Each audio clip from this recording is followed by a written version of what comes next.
네, 지금부터는 이영주 경일대 소방방재학과 교수와 함께 좀 더 자세하게 이야기 나눠보겠습니다. 어서 오세요. 예.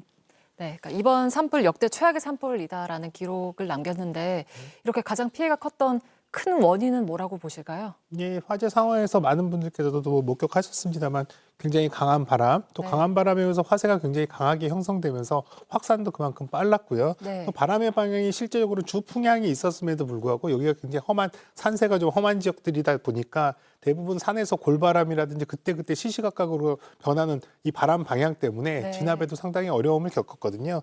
또 한편으로는 강한 화재가 형성되면서 소위 비화라고 하는 불꽃들이 굉장히 먼 곳까지 떨어져서 날아가서 다시 재착화되거나 화재로 이어지는 이런 상황들이 반복되면서 네. 굉장히 화재가 빠르고 또 강하게 확산되면서 인명피해도 그만큼 많이 발생했다 이렇게 보겠습니다. 네, 그러니까 말씀하신 것처럼 산불이 매우 빠르게 그렇게 퍼지면서 특히 이제 고령자 사망자 수가 많았는데 이것과 관련해서는 좀 어떤 대책이 필요하다고 보세요? 예, 사실 참 안타까운 부분들은 뭐 소실 면적도 사실은 역대 최대지만 사실 인명피해 측면에서도 가장 많이 발생했다라는 점 이런 점은 굉장히 좀 안타까운 부분이거든요. 네. 특히 또 이제 긴급하게 대피하는 과정에서 고령자라든지 또 이런 분들 같은 경우에 또 피해가 굉장히 많았다는 점이 굉장히 좀 문제가 있거든요. 네. 어쨌든 이렇게 산불이 아니더라도 대형 재난에서 대규모 피난이 이루어져야 되는 이런 상황들이 굉장히 많이 있을 텐데요. 네. 그런 관점에서 본다면 사실 이제 이런 신체 능력들이 이런 성인이나 일반인 분들보다는 떨어지는 재해약자, 고령자 이런 분들에 대한 어떤 이 피난에 대한 조력 이런 것들은 반드시 필요해 보이고요. 또 이런 분들이 공통적으로 또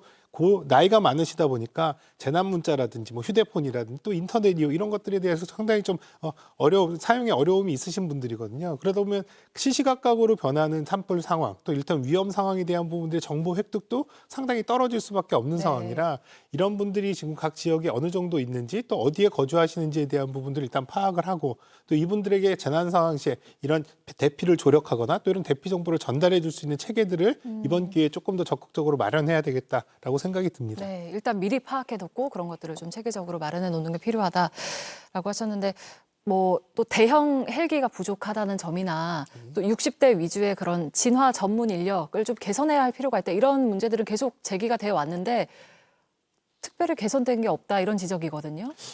일반인분이나 국민분들께서 보시기에는 상당히 좀 이 부분이 빨리 개선되고 또 충분히 확충되면 좋겠다 생각하시겠습니다만 네. 뭐 아무것도 바뀐 게 없다 이렇게 표현하기는 조금 어려운 부분들이 있습니다. 당장 올해만 하더라도 산림청에서 대형 헬기 그리고 이제 중형 헬기에 대한 구매에 대한 부분도 이미 이제 진행을 하고 있는 상황인데요. 네. 다만 이제 말씀하신 대로 대형 산불이 더 화세가 점점 강해지면 사실은 한 번에 많은 물을 한 번에 뿌리는 것이 훨씬 효과가 좋거든요. 작은 헬기로 여러 번 나르는 것보다는 네. 또 그리고 뭐 이를테면 바람이라든지 여러 가지 영향 속에서도 안정적으로 이런 진압 활동을 하려면 대형 헬기의 필요성은 좀 더 높아지는 건 맞습니다. 다만 이제 대형 헬기다 보니까 워낙에 가격도 비싸고 또 이미 사용하고 있는 이런 이제 중소형 헬기 같은 경우도 사실은 교체할 시점이 안 됐는데 이런 것들을 임의적으로 폐기하고 또 더 대형 헬기로 전환하는 것은 예산적으로 해서 현실적인 어려운 부분들이 있거든요. 다만 이제 이런 부분들은 장기적인 계획을 세워서 계속 늘려나가야 될 필요는 있고 다만 있는 헬기들을 얼마나 또 효율적으로 이용할 것인가라고 네. 하는 부분에 우리가 좀 더 고민을 할 필요는 있을 것 같습니다. 네, 그리고 이 부분은 좀 어떨까요? 불에 잘 타는 소나무 위주의 산림 구성이라든가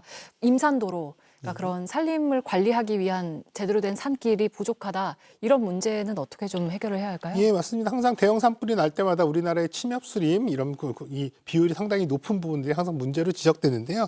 이번에 화재가 발생한 경북 지역, 특히 이제 안동이라든지 의성 지역 같은 경우에 침엽수림 비율이 우리나라 전체 침엽수림 비율보다 훨씬 높습니다. 거의 네. 50% 이상 되는데요. 이런 침엽수들이 산불에 상당히 좀 취약한 부분들은 분명히 있기 때문에 이런 이제 이 인공 복원이라든지 복원 과정에서 이런 이제 자연스럽게 이런 화열수림이라든지 혼합림을 구성해 나가는 부분들의 노력을 네. 조금 더 적극적으로 할 필요도 있겠고요.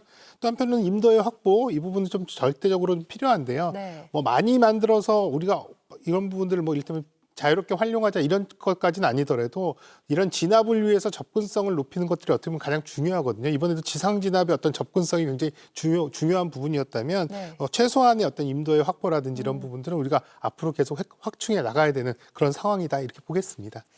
네, 알겠습니다. 오늘 말씀 여기까지 듣겠습니다. 이영주 경일대 소방방재학과 교수와 함께 이야기했습니다. 고맙습니다.